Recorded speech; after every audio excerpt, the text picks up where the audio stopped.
আল্লাহ তাআলা বলছেন আর রহমান আল্লামাল কুরআন খলাকাল ইনসানা আল্লামাহুল বায়ান।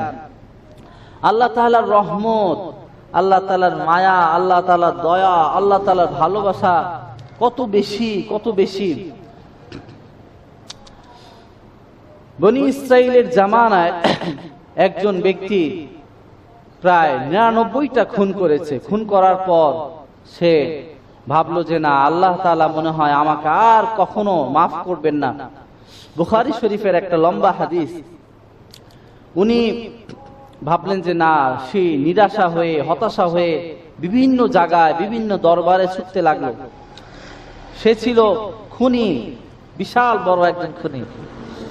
তো একজন আবেদের কাছে গেল মোটিভেশন হওয়ার জন্য। আবেদ বললেন, ওনার তো ইলম একটু কম ছিল, ওই আবেদ বললেন, তুমি 99টা খুন করেছো, আল্লাহ মনে হয় তোমাকে মাফ করবেন না। কারণ আমরা জানি ইন্না বাতশা রাব্বিকা লাশাদীদ, আল্লাহ তাআলার পাকড়া অনেক কঠিন। কিন্তু আর রহমান, আল্লাহ তাআলা যে দয়াময়, সেটা সে জানে না। তো বনি ইসরাইলের যে কিলার, উনি এই কথা শুনে মেজাজ বিগড়ে গেল। উনি সাথে সাথেই ওই আবেদকেও মেরে ফেললো। এখন 100টা হয়ে গেল। 100টা খুন করার পর উনি খুবই অনুতপ্ত, অনুশোচনায় ভুগছিলেন। উনি একজন বড় আলেমকে জিজ্ঞেস করলেন, আমি 100টা খুন করেছি, আল্লাহ তাআলা কি আমাকে মাফ করবেন? ওই আলেম একটু চিন্তা করে বললেন, আল্লাহ অবশ্যই তোমাকে মাফ করবেন। তোমার গুনাহ যত বিশাল হোক, যত বড় হোক, তোমার গুনাহ যদি নদীর পানির সমান হয়, আল্লাহ তাআলার দয়া, ভালোবাসা, ক্ষমা হচ্ছে সাগরের সমান। সুবহানাল্লাহ। তোমার গুনাহ যদি হয় দুনিয়া পরিমাণ, আর আল্লাহ তাআলার ক্ষমা, আল্লাহ তাআলার দয়া হচ্ছে আসমান পরিমাণ। ও উনি আশ্বস্ত হলেন, উনি আশা ফিরে পেলেন। উনি আবেদের কাছে ক্ষমা চাইলেন, তাওবা করলেন। এবং আলেম বললেন, তুমি যে এলাকাটায় থাকো, তোমার আশেপাশের মানুষজন খুবই খারাপ। তারা সারাদিন জুয়া খেলে, তারা সারাদিন জিনা করে, ব্যভিচার করে, তারা সবসময় রক্তক্ষয়ী যুদ্ধ করে, খুন করে। তো তুমি ওই এলাকায় থাকলে তুমিও খারাপ হয়ে যাবে। দেখবেন আপনার ছেলেটা যদি খারাপ বন্ধুদের সাথে মিশে, তাহলে ছেলে কিন্তু অতি তাড়াতাড়ি খারাপ হয়ে যায়। আর যখন ছেলেটা ফাস্ট বয়, নামাজি কোনো ছেলের সাথে ঘোরাফেরা করে, তাহলে ও কেমন জানি নামাজি এবং ফাস্ট বয় হয়ে যায়। এজন্য আপনাদের অনুরোধ করব, আপনাদের ছেলে মেয়েদেরকে ক্লাসে যে ফাস্ট বয়, ভদ্র, নম্র, সভ্য, তার সাথে বন্ধুত্ব করিয়ে দিন। তাহলে দেখবেন এই ছেলেটা কখনো মাদক খাবে না, কখনো সিগারেট খাবে না। আজকে তো স্কুল কলেজের, কলেজ তো দূরের কথা, স্কুলের ছেলেরা এখন সিগারেট খায়, পলায় পলায় খায় অবশ্য। তো আমরা যেন এই বাচ্চাদেরকে বুঝাই, শোনাই, ভালো ছেলেদের সাথে চলি। কারণ আপনারা জানেন যে ভালো সার্কেলের সাথে চললে ওই ছেলেটা এমনিতেই ভালো হয়ে যাবে। আল্লাহ তাআলা এটা আরো সুন্দর করে বলছেন যে, হে মানুষেরা, ইয়া আইয়ুহাল্লাযীনা আমানুত্তাকুল্লাহ ওয়া কুনু মা'আস সাদিকিন, হে ঈমানদাররা, তোমরা আমাকে ভয় করো এবং তোমরা সত্যবাদী, সৎ লোক, অনেস্ট লোক, তাদের সাথে চলাফেরা করো। তাহলে কি হবে? তুমিও সুন্দর আখলাকের চরিত্রের হয়ে যাবে। দেখেন রাসূল করিম সাল্লাল্লাহু আলাইহি ওয়াসাল্লামের সাথে যারা ফ্রেন্ড সার্কেল ছিল, আবু বকর, ওসমান, তারপর ওমর রাদিয়াল্লাহু আনহু, আলী রাদিয়াল্লাহু আনহু, তাদের মাধুর্যতা, তাদের চরিত্র কত সুন্দর ছিল। ইতিহাস যদি আমরা ঘাটাই, তাদের জীবনী যদি পড়ি, তাহলে চোখ বেয়ে আবেগ তাড়িত এমনিই চোখের পানি দাঁড় করে পড়ে। কারণ তারা রাসূলের কাছ থেকে শিখেছে কিভাবে সুন্দর করে চলতে হয়, কিভাবে হক পথে চলতে হয়, সত্যর পথে চলতে হয়, কিভাবে আমানতদারিতা করতে হয়। ওমর রাদিয়াল্লাহু আনহু কি পরিমাণ আল্লাহর ভয় ছিল, আবু বকর কি পরিমাণ সততা ছিল। আবু বকর রাদিয়াল্লাহু আনহু একবার আপনারা জানেন যে সালার চট পড়েছে, সালা, কোনো গায়ে দেওয়ার মতো জামা নাই। ওনাকে, আবু বকরকে খুশি করার জন্য আল্লাহ তাআলা সমস্ত ফেরেশতাদেরকে সালার চট পরিয়েছে, ওনার সম্মানার্থে, ওনার সংবর্ধনা অনুযায়ী। তাহলে দেখেন তারা কি পরিমাণ সোনার মানুষে তৈরি হয়েছে। এবং এখনো আমরা পার্লামেন্টে শুনি যে যদি তোমরা ক্ষমতা পাও তাহলে ওমরের মতো শাসন করো। সুবহানাল্লাহ, কি ছিলেন তারা! অথচ দেখেন তার পাশেই ছিল আবু জাহেল, তার সাথে যারা ছিল উতবা, সাইবা, মুগীরা, তারা কি ছিল? একদম তার মতো নেচার ছিল। সে যেমন মুসলমানদেরকে কষ্ট দিত, ইমানদারদেরকে কষ্ট দিত এবং জাহান্নামী হয়ে মরছে, ঠিক তেমনি আপনি দেখেন আবু তালেব রাসূল করিম সাল্লাল্লাহু আলাইহি ওয়াসাল্লাম একদম কাছের মানুষ ছিল, সব সময় খোঁজ খবর নিতেন, সব সময় সাহায্য করতেন, বিপদে পাশে দাঁড়াতেন। যখন কেউ ছিল না আবু তালেব ছিল। কিন্তু আপনারা সবাই জানেন উনি ইসলাম মুমিন হয়ে মৃত্যুবরণ করতে পারে নাই। উনি কিন্তু লা ইলাহা বলতে চাইছিল। রাসূল করিম সাল্লাল্লাহু আলাইহি ওয়াসাল্লাম একদম মৃত্যু সজ্জায় এসে বললেন, চাচা আপনি আমাকে এত প্রোটেকশন দিয়েছেন, সব সময় আমাকে দেখাশোনা করেছেন, আপনি শুধু লা ইলাহা বলেন, বাকি দায়িত্ব আমার, আল্লাহর সাথে আমি বুঝে নিব। তো ওইদিকে ওই যে আবু জাহেলের দল, ওরা বলছে না না না না, তোমরা এটা করো না, যদি এটা করো তাহলে আমাদের বাপ দাদার যে ধর্ম এটা চুনকালি মাখবা, তুমি এটা করো না, তুমি আমাদের বাপ দাদার উপরেই মৃত্যুবরণ করো। তা আবু তালেব ওই প্রচারণা পয়রা লা ইলাহা বলতে না চেয়েও বলতে পারে না, পরে সে ওই বাপ দাদার ধর্মের উপরেই মৃত্যুবরণ করছে। এই জন্য সার্কেলটা, সংস্পর্শটা, সঙ্গটা খুব ভালো হওয়া দরকার। আমরা একটা প্রবাদ জানি যে সৎ সঙ্গে স্বর্গে বাস আর অসৎ সঙ্গে সর্বনাশ। এজন্য সব সময় সৎ বন্ধুদের সাথে চলবেন, তাহলে দেখবেন আপনার জীবনটা পরিবর্তন হয়ে যাবে। আমরা তো জীবনটা পরিবর্তনই করতে চাই। আমরা যেমন রাসূল করিম সাল্লাল্লাহু আলাইহি ওয়াসাল্লাম অন্ধকারাচ্ছন্ন একটা যুগ এসে আলোকিত করেছেন। পুরো পৃথিবীটা কি অবস্থা ছিল আপনারা জানেন। জাহিলি যুগ, কন্যাদেরকে মারা হতো, সংঘর্ষ করা হতো, ব্যভিচার করা হতো, এমন কোনো খারাপ কিছু নেই এই জাহিলিয়াত যুগে ছিল না। রাসূলুল্লাহ সাল্লাল্লাহু আলাইহি ওয়াসাল্লাম এসে ওই আলোকিত সমাজ করেছেন, সবাইকে পড়েছেন লা ইলাহা ইল্লাল্লাহ মুহাম্মাদুর রাসূলুল্লাহ, তোমরা পড়ে নাও লা ইলাহা ইল্লাল্লাহ। এবং সমস্ত কিছু উনি সুন্দর করেছেন এবং কোরআন দিয়েছেন। এবং আল্লাহ তাআলা বলেছেন এই কোরআনটা এমন একটা আলো যেটা তোমাকে আলোর পথ দেখাবে যুগ থেকে। তো যেটা বলছিলাম, ওই বনি ইসরাইলের সিরিয়াল কিলার উনি 100টা খুন করার পর অনুতপ্ত অনুশোচনা হয়ে আলেমের কাছে গেলেন। আলেম বললেন তুমি ভালো এলাকাটা থেকে অনেক দূরে চলে যাও। উনি কথা মতো তাই করলেন। ভালো এলাকাটা থেকে অনেক দূরে যাওয়ার জন্য উনি প্রস্তুত নিলেন। সাথে সাথেই মালাকুল মাউত চলে আসবে, এসেই জান কবজ করবে। এখন আযাবের ফেরেশতাও আসছে, কারণ সে তো অনেক গুনাহগার। রহমতের ফেরেশতাও আসছে। দুইজন আসার পর ঝগড়া লেগে গেছে। আযাবের ফেরেশতা বলতেছে উনি তো 100টা খুন করছে, ওনাকে আমরা জাহান্নামে নিয়ে যাব। রহমতের ফেরেশতা বলছে না, উনি অনুশোচনা হয়ে চোখের পানি ছেড়ে আল্লাহ তাআলার দরবারে রোনা জারি করে মাফ চেয়েছে, তাওবা করেছে। আর আল্লাহ আপনারা জানেন যে 2 ফোঁটা অশ্রু আল্লাহ তাআলার কাছে সবচেয়ে বেশি প্রিয়। একটা হচ্ছে জিহাদের ময়দানে কাফেরদের সাথে যুদ্ধ করতে করতে রক্তের ফোঁটা, আরেকটা হচ্ছে অনুশোচনা, অনুতপ্ত অনেক গুনাহ করার পর আল্লাহ তাআলার দরবারে চোখের পানি ছেড়ে যেই ক্রন্দনটা করে, ওইটা আল্লাহ তাআলার কাছে অনেক প্রিয়। তো রহমতের ফেরেশতা ঝগড়া, আল্লাহ তাআলা বললেন তুমি মাপ দাও, ওর যে ঘর আছে ওই ঘর থেকে ভালো এলাকাটা খারাপ এলাকাটা মাপতে থাকো। যদি ভালো এলাকা কাছে হয় তাহলে রহমতের ফেরেশতা ইল্লিনে নিয়ে যাবে। ইল্লিন এমন একটা জায়গা জান্নাতের পাশেই সুন্দর মনোরম একটা জায়গা। আর যদি আযাব খারাপ এলাকাটা কাছে হয় তাহলে আযাবের ফেরেশতা ওকে নিয়ে যাবে, রূহটা নিয়ে যাবে, ওটা রাখবে সিজ্জিনে। সিজ্জিন জানেন যে আপনার মাটির নিচে একটা জাহান্নামের মতো একটা গর্ত আছে, মাটির নিচে। লম্বা আলোচনা, ঠিক আছে। তো আল্লাহ তাআলা যেহেতু তওবা করেছে, আল্লাহ তাআলা বললেন, সবাই তো আল্লাহ তাআলার কথা শুনে, ফাআলুল লিমা ইউরিদ। আল্লাহ তাআলা বললেন জমিন তুমি ছোট হয়ে একদম কাছে চলে আসো। ও তো আসলে খারাপ এলাকার ভিতরেই, আর খারাপ এলাকাটা বললেন তুমি দূরে চলে যাও। তো ফেরেশতারা যখন মাপ দিল দেখলো যে ভালো এলাকাটা অনেক কাছে আর খারাপ এলাকাটা অনেক দূরে। তো রহমতের ফেরেশতা এসে আল্লাহ ফায়সালা অনুযায়ী ওনাকে জান্নাতে দিয়ে দিলেন। সুবহানাল্লাহ। এটা বুখারী শরীফের একটা লম্বা হাদিস বললাম। তো আল্লাহ তাআলার দয়া ভালোবাসা যে কত বেশি, এটাই এই হাদিস দ্বারা প্রমাণিত। আপনি দেখেন একজন বদকার নারী, ব্যভিচার নারী, বুখারী শরীফের হাদিস, উনি একজন বিড়ালকে পানি খাওয়াইছিল। বিড়ালটা খুব ক্ষুধার্ত তৃষ্ণার্ত হয়ে গড়াগড়ি করছিল একটা বাজারে। উনি দেখলেন যে খুব কষ্ট, বিড়ালটাকে ধরে ওনার মোজা দিয়ে ভিজিয়ে ভিজিয়ে পানি পান করিয়েছে। এজন্য আল্লাহ তাআলা তাকে জান্নাত দিয়ে দিয়েছে। বুখারী শরীফের হাদিস।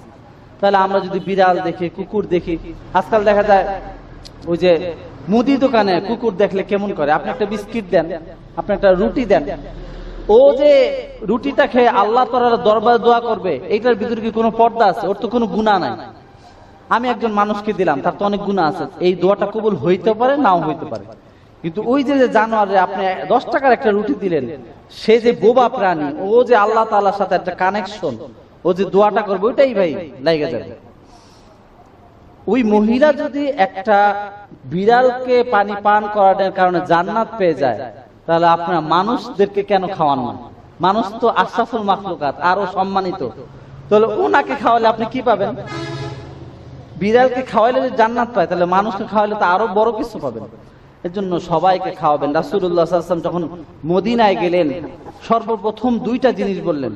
উনি নামাজের কথা বললেন না, রোজার কথা বললেন না, কারণ উনি জানে কি করতে হবে। মদিনায় যে 2টা কথা বললেন, একটা হচ্ছে তোমরা সালাম দাও, আসসালামু বাইনাকুম, তোমরা পরস্পর সালাম দিলে কি হবে? কারণ মদিনায় ছিল সব যুদ্ধ ঠুদ্ধ, 120 বছর এক একটা যুদ্ধ ছিল। আউস খাজরাজের আপনার ইতিহাস পড়েছেন। তো এই যুদ্ধ বিদ্রোহ সব বন্ধ করে দিয়ে যাতে ভালোবাসার স্থাপন তৈরি হয়, প্রতিস্থাপন। ঠিকই তাই হলো, একজন আরেকজনের জন্য পুরা পাগল প্রায়। এবং দ্বিতীয়ত বললেন তাআমা, সবাইকে খাবার খাওয়া, যতটুকু আছে সাধ্য খাবার খাওয়া। এটা কিন্তু অনেক দামি জিনিস, খাবার খাওয়ানো। তারপর আল্লাহ তাআলা বললেন আমি আর রহমান, আমার দয়া, আমার ভালোবাসা এত বেশি। আপনারা জানেন যে হাদিস শরীফে আছে আল্লাহ তাআলা ভালোবাসাকে 100টা গুণ, 100টা টুকরা করছে ভালোবাসা, আর একটা টুকরা দুনিয়াতে প্রেরণ করছে। এই একটা টুকরার ভালোবাসার আমি পেয়েছি, আপনি পেয়েছেন, আপনার বাবা মা সবাই পেয়েছে। এজন্য মুরগি তার বাচ্চাদেরকে ভালোবাসে, কাক তার বাচ্চাদেরকে ভালোবাসে, গরু তার বাচ্চাদেরকে ভালোবাসে।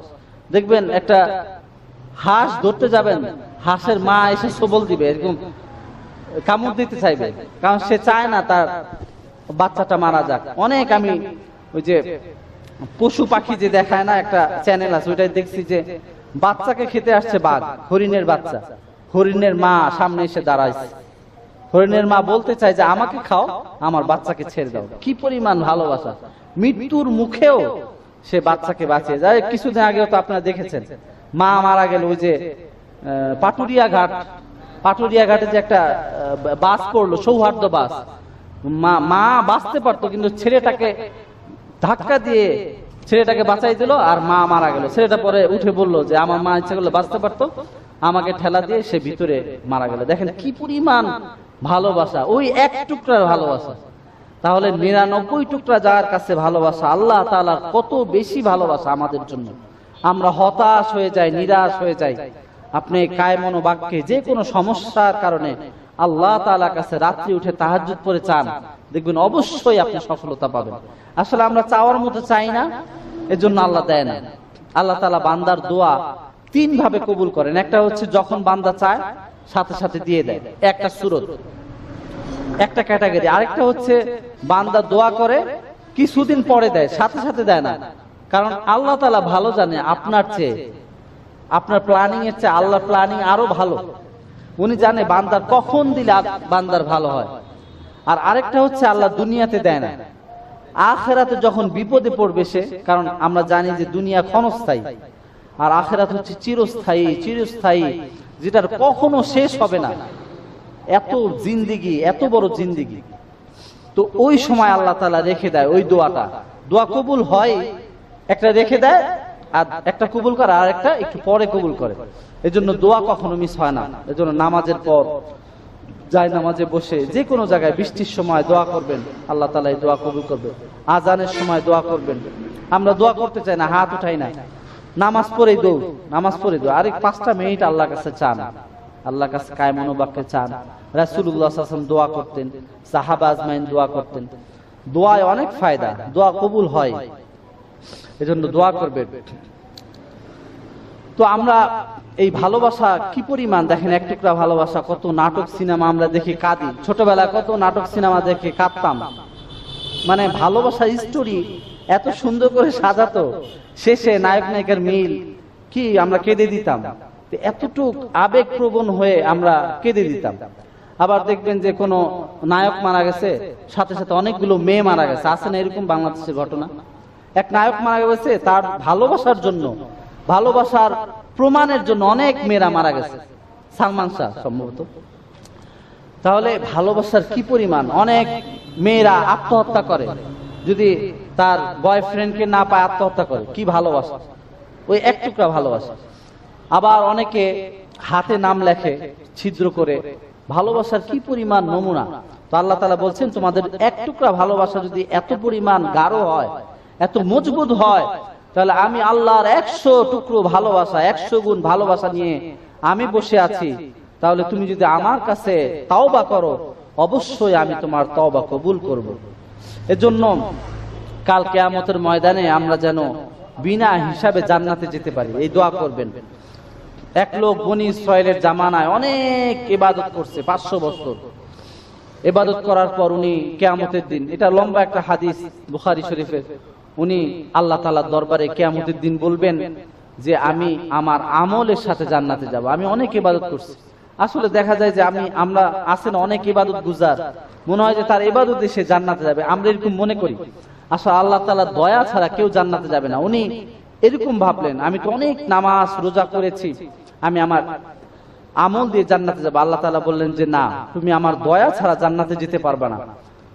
তো সে আল্লাহ তাআলার সাথে চ্যালেঞ্জ করলেন, কারণ সে 500 বছরের ইবাদত এক পাল্লায় রাখলেন। আর আল্লাহ তাআলা বললেন, তোমার একটা চোখ আমি তোমার এক পাল্লায় রাখলাম, এই চোখ দিয়ে তুমি কত কিছু দেখেছো, কত নাজ নেয়ামত দেখেছো, কত কিছু খেয়েছো। তো এই চোখ রাখলেন, চোখ ভারী হয়ে গেল। তো সে আল্লাহ সিজদায় পড়ে গেলেন, সিজদায় পড়ে বললেন যে না, আমি আপনার দয়ায় জান্নাতে যেতে চাই। আল্লাহ তাআলা তাকে জান্নাত দিয়ে দিলেন। এরপর আমরা আর রহমান, আমরা সূরা ফাতিহায় কি পড়ি? আলহামদুলিল্লাহি রাব্বিল আলামিন আর রহমানির রহিম, দয়াময় দয়ালু আল্লাহ তাআলা। তারপর আল্লাহ তাআলা বলছেন আর রহমান আল্লামাল কুরআন, আমি শুধু রহমান না, আমি তোমাদেরকে কোরআন শিখিয়েছি। আল্লামাল কুরআন, আমাদেরকে কে কোরআন শিখিয়েছে? আল্লাহ তাআলা আমাদের কোরআন শিখিয়েছে।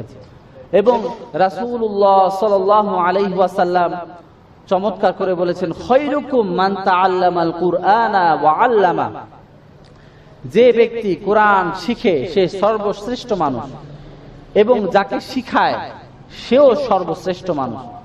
দুনিয়ার ভিতরে সর্বশ্রেষ্ঠ সম্মানিত আমরা ভাবি যে টাকা পয়সা যার বেশি, বিজনেস যার বেশি, যে সমাজে সম্মানিত, ক্ষমতা সম্মানিত, সে সম্মানিত না।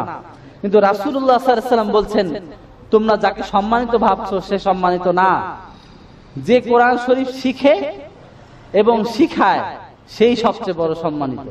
সুবহানাল্লাহ, সুবহানাল্লাহ। এজন্য আমরা কোরআন শরীফ শিখবো, শিখাবো। আমরা ইমাম সাহেবদের কাছে কোরআন শরীফ শিখতে পারি, মুয়াজ্জিন সাহেবদের কাছে কোরআন শরীফ শিখতে পারি, ঠিক আছে, মা বাবার কাছে কোরআন শরীফ শিখতে পারি। আমরা তো অনেক ভাষা জানি, অনেক কিছু পারি, অনেক টেকনোলজি পারি, আইএলটিএস করি। সেদিন দেখলাম যে একজন দাঁড়ায় এক এক জায়গায়, এর ইংলিশ শিখায়, এর ইংলিশ বলে, খুব পারদর্শী এক একজন ইংলিশে।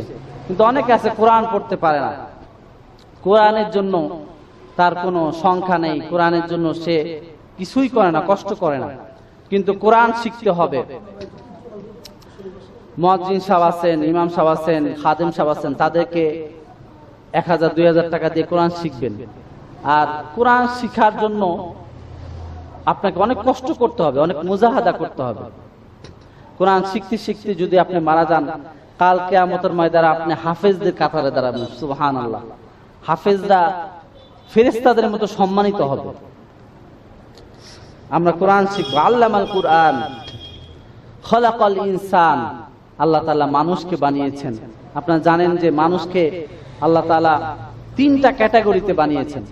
আমরা জানি যে মায়ের পেটে কিন্তু 3টা পর্দা আছে, অন্ধকার পর্দা। এর ভিতরে আল্লাহ তাআলা সূক্ষ্মভাবে অক্সিজেন দিয়েছেন, খাবার দিয়েছেন।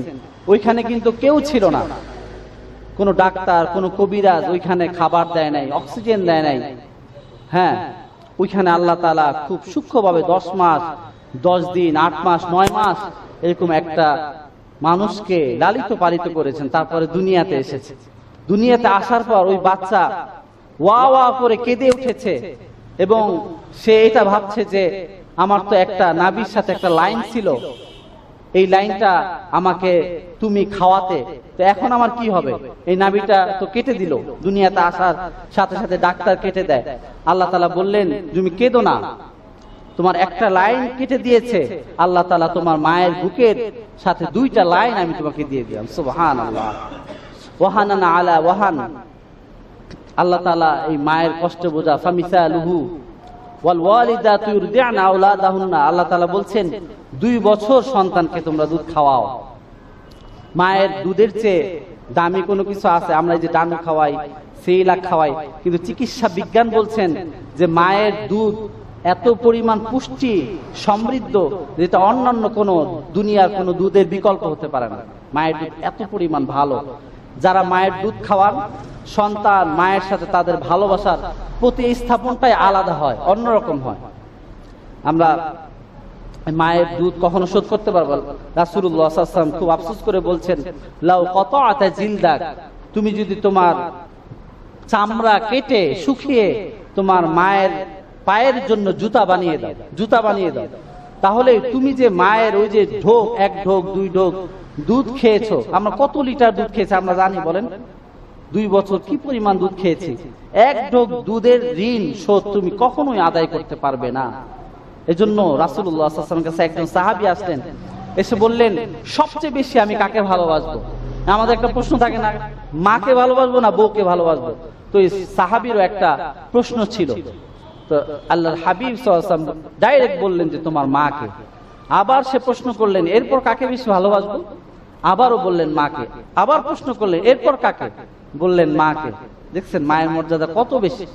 এরপর বললেন বাবাকে, কারণ মা তোমাকে পেটে নিয়েছে, কষ্ট মুজাহাদা করেছে, রাতের পর রাত বালিশ ভিজিয়েছে, কি পরিমাণ কষ্ট যাতনা। চিকিৎসা বিজ্ঞান বলছেন যে একটা মানুষ যদি আঘাত পায়, অ্যাক্সিডেন্টে আঘাত পায়, বাইকের অ্যাক্সিডেন্ট হয় না, গাড়িতে অ্যাক্সিডেন্ট, আঘাত পেয়ে 20টা হাড় যদি ভেঙে যায়, কি পরিমাণ যন্ত্রণা। পঙ্গু হাসপাতালে গিয়ে দেখে আসবেন, তাদের আত্মচিৎকার পুরো হাসপাতাল ভারী করে ফেলতেছে। তো 20টা হাড় যদি ভেঙে যায় কি পরিমাণ যন্ত্রণা। এর চেয়ে বেশি যন্ত্রণা নিয়ে আপনাকে আমাকে এই মা জন্মদান করে। সুবহানাল্লাহ, সুবহানাল্লাহ।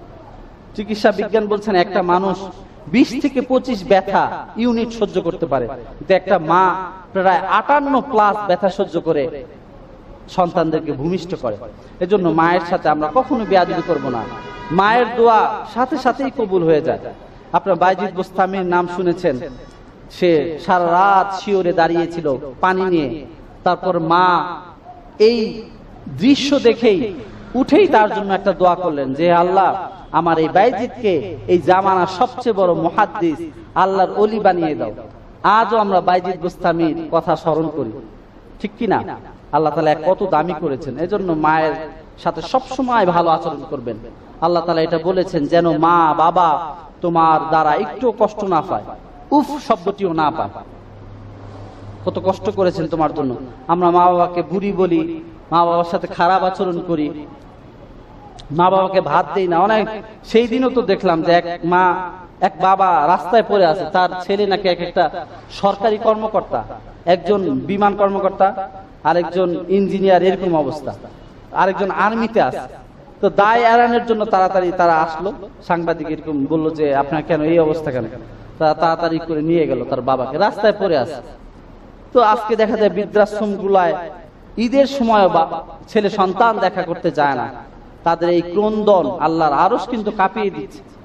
এজন্য মা বাবার সাথে সবসময় সদাচরণ করবেন। মা বাবা যদি রং হয় তবুও মায়ের উপর দিয়ে বাবার উপর দিয়ে কথা বলা যাবে না, উফ শব্দটি করা যাবে না। কওলান কারীমা, তাদের সাথে সুন্দর মোলায়েম আচরণ করতে হবে। বাবা খেয়েছো, বাবা ওষুধটা খেয়েছো, চশমাটা কোথায়, বাবার একটু খেয়াল করলেন, গোসল করিয়ে দিলেন।